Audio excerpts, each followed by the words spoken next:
ত্রিপুরা রাজ্যের সোনামুড়া মহকুমার খেদাবাড়ি এলাকায় ওএনজিসি ড্রিলিং কাজকে কেন্দ্র করে তীব্র চাঞ্চল্য ও ক্ষোভ সৃষ্টি হয়েছে।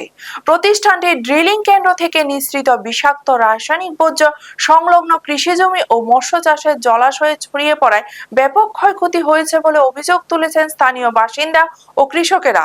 এই ঘটনায় ক্ষুব্ধ হয়ে যথাযথ ক্ষতিপূরণের দাবিতে ওএনজিসির গেট অবরোধ করে জোরালো বিক্ষোভ প্রদর্শন করেছেন ক্ষতিগ্রস্ত কৃষক ও মৎস্য চাষিরা।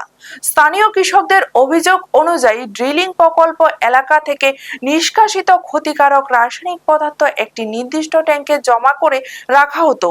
সম্প্রতি ভারী বৃষ্টির ফলে সেই ট্যাঙ্ক উপচে বর্জ্য মিশ্রিত জল চারপাশের কৃষি জমিতে ছড়িয়ে পড়ে। বিষাক্ত কেমিক্যাল যুক্ত জলের সংস্পর্শে এসে জমির ফসল পুড়ে নষ্ট হয়ে গেছে এবং মাটির উর্বরতা মারাত্মকভাবে ক্ষতিগ্রস্ত হয়েছে। একই সাথে কৃষি জমির পাশাপাশি সংলগ্ন ছোট বড় পুকুর ও জলাশয়ে এই জল মিশে যাওয়ায় প্রচুর মাছ মারা গেছে। জলাশয়গুলো থেকে বর্তমানে তীব্র কেমিক্যাল ও কেরোসিনের গন্ধ বের হচ্ছে, যার ফলে জলজ প্রাণীর অস্তিত্ব সংকটের মুখে পড়েছে এবং বেঁচে থাকা মাছগুলো খাওয়ার উপযোগী কিনা তা নিয়েও জনমনে দেখা দিয়েছে গভীর আশঙ্কা। কৃষকদের দাবি, জমি ও জলাশয়ই তাদের পরিবার চালানোর একমাত্র জীবিকা। এই ক্ষয়ক্ষতির বিষয়ে বারবার ওএনজিসি কর্তৃপক্ষকে জানানো সত্ত্বেও কোনো স্থায়ী সমাধান পাওয়া যায়নি। বাধ্য হয়েই তারা উপযুক্ত অর্থ ক্ষতিপূরণের দাবিতে গেট অবরোধ কর্মসূচি গ্রহণ করেছেন। দাবি পূরণ না হলে আগামী দিনেও আরো বৃহত্তর আন্দোলনে নামার হুঁশিয়ারি দিয়েছেন তারা।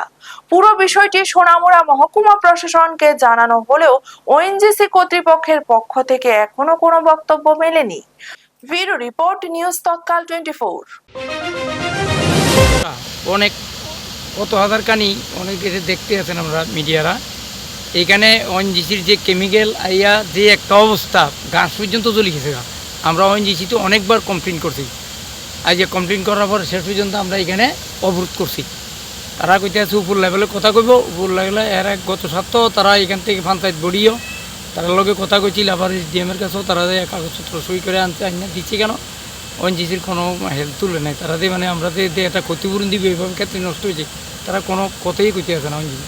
আজকে এখানে বাসপালাইয়ের একটা গেটের সামনে করছে, পরবর্তী অফিসার আছে আইনের পরে তারা কইতে আছে আমরা উপর লেভেলে কথা কইছি। তো গত সপ্তাহ তো তারা কাগজ দিছে, কাগজ দরবারও তো তারা কই এক সপ্তাহের ভিতরে কোনো কৃষকের সাথে আলাপই করছে না।